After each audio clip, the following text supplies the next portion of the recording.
I'd like to send a message now to the adolescent males, if there are any ultimately watching, that are in the position or the situation, the disposition of Elliot Rodger, of like not getting any, no love, no nothing, this analyst wasteland that breeds this longing and this frustration. That was me, certainly, as an adolescent, and I'm not going to comment on post-adolescence. Those are issues in and of themselves. I just find it a shame that, 22, I was only really getting going, or only got going and got out of the blocks, so to speak, at 22, once I really just turned 22. But he was already by then done, by that point. And by 15, I remember I couldn't even listen to pop songs or even a lot of metal songs. Like, I don't want to hear how great your life is, or the action that you're getting. Rock and roll all night, party every day. That's great. That's great for you. That's good for you. I can't empathize with that at all. But different people get going at different eras, and I don't think a female can ever understand the societal pressure that's put on an adolescent male to unburden himself of this stigma that society's put on him, this virginity burden, and having a girlfriend and all of these things, which for whatever reason there is this immense pressure. And I wish I had somebody to talk to me when I was that age, to say a number of things. First and foremost, and I can't emphasize this enough, sex is overrated. It's so overrated. It's the most overrated thing, I think, in the world. And after having it a number of times, you keep hearing this, whether, how many times have I heard this? Oh, such and such, it's better than sex. That's not saying a heck of a lot. Other things are great. There are aspects to relationships that, companionship and just all the, a lot of minor little things that really are really nice. But that in and of itself, and you build it up into something, and then when I finally did have it, it's a milestone, granted, but I remember thinking like this I was driving the girl back, I don't even remember her name, to campus, and I ran into a curb, and I blew out my tire, and the last couple 100 feet, I knew she was DTF, but I was driving, smoke was rising from the engine. I'm like, we're gonna get to your dorm room. I'm not gonna blow this flattened tire is not going to. But I remember walking home the next day thinking that, okay, finally, I've unburdened myself of that. But that's it. And fast forward a few years. This is autumn of 09. I even remember telling a girl that this, I'll call her Thunder Thighs. I'm not going to refer to her by name, or at least not her last name.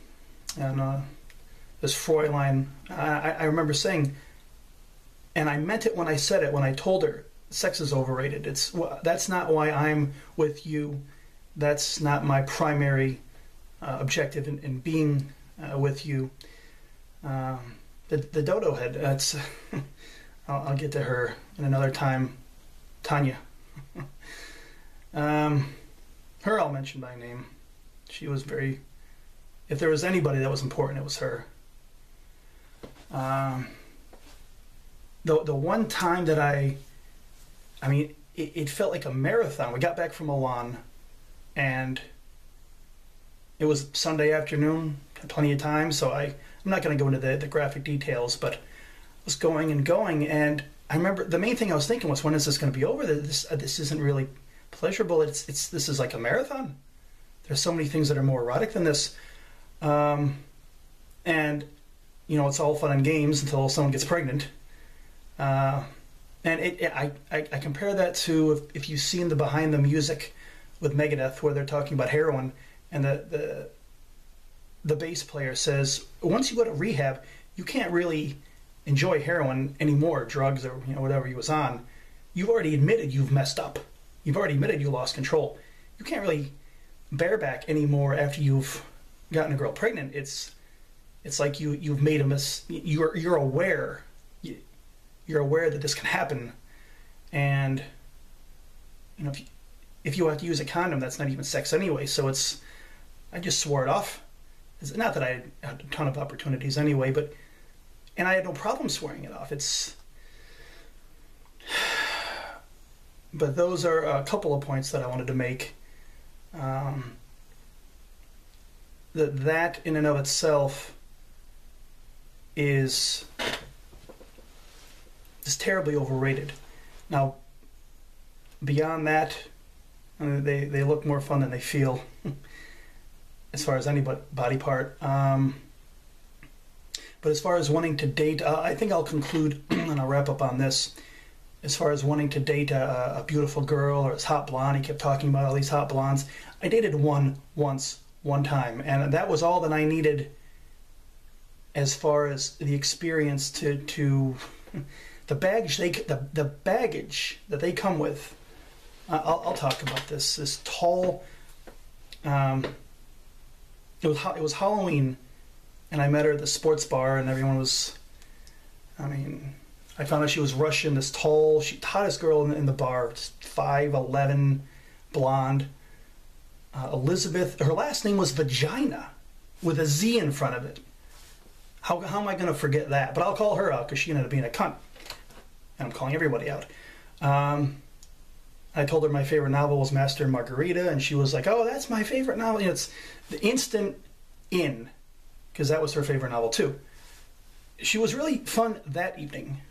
Once I arranged a date with her, and she was, I guess, sober. I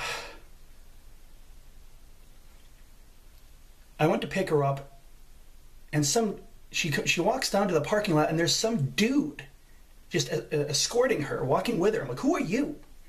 "Oh, yeah, you're going out to dinner, huh?" "Yeah, if that's any of your concern, yeah." "All right, well, it's like, what are you, her dad?" But with hot broads, there's always some dude that's next up who's just not only waiting for you to mess up, but trying to get you to mess up. But that's one aspect. And, out on the date, she was just such a bitch. Like, I heard the three things you want to talk about, like religion, politics, and past relationships. She brought up all three. But even beyond that, just sly, insidious little comments. But they, in particular, are the epitome of arrogance, because they know they can be. If you stand up to them and say, "I'm tired of this. I'm not. It's just not even worth it." They know it's like a Pez dispenser. Click. There's another one that's just going to pop up. And if you're not going to deal with their crap, there's another guy that's just going to pop up and deal with it. And I don't know if I would have gone out with her again after that, if I just talking about the leprosy that can exist beneath the surface. If you just spend 30 seconds and look beyond the bright, shiny facade and you see the leprosy underneath, that was her.